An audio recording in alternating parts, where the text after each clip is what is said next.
मशहूर hair stylist हबीब अहमद ने 25 सितंबर 2025 को 84 की उम्र में दुनिया को अलविदा कह दिया।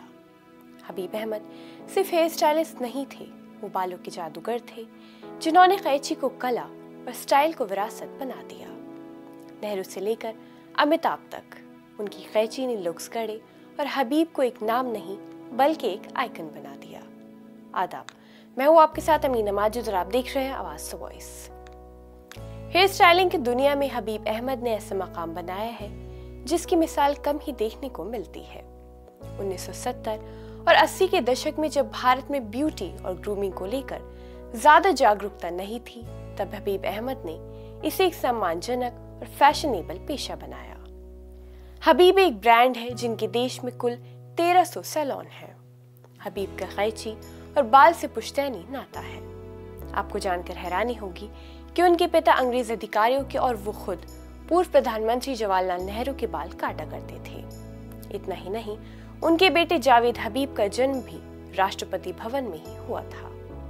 उन्हें बाल काटने की बारीकियां अपने पिता से विरासत में मिली है।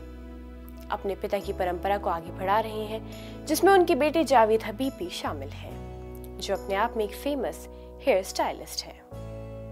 भारत के पहले प्रधानमंत्री जवाहरलाल नेहरू के बाल भी हबीब अहमद ने ही काटे, जिसके बाद नेहरू हेयर कट फेमस हो गया।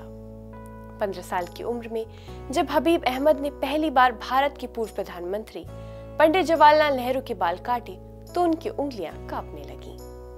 उन्होंने न सिर्फ आम लोगों के बीच बालों की देखभाल और स्टाइल को लेकर जागरूकता बढ़ाई, बल्कि राजनीति, बॉलीवुड और कॉर्पोरेट जगत की कई हस्तियों के लिए भी स्टाइल गाइड के रूप में काम किया।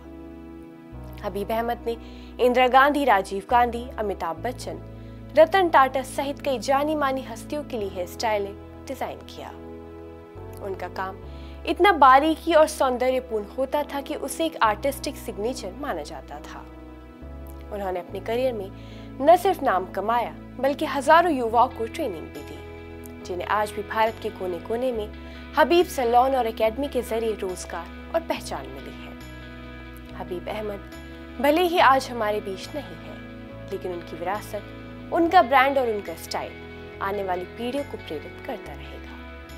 भारत ने एक हेयर स्टाइलिस्ट नहीं, एक सांस्कृतिक धरोहर को खो दिया है।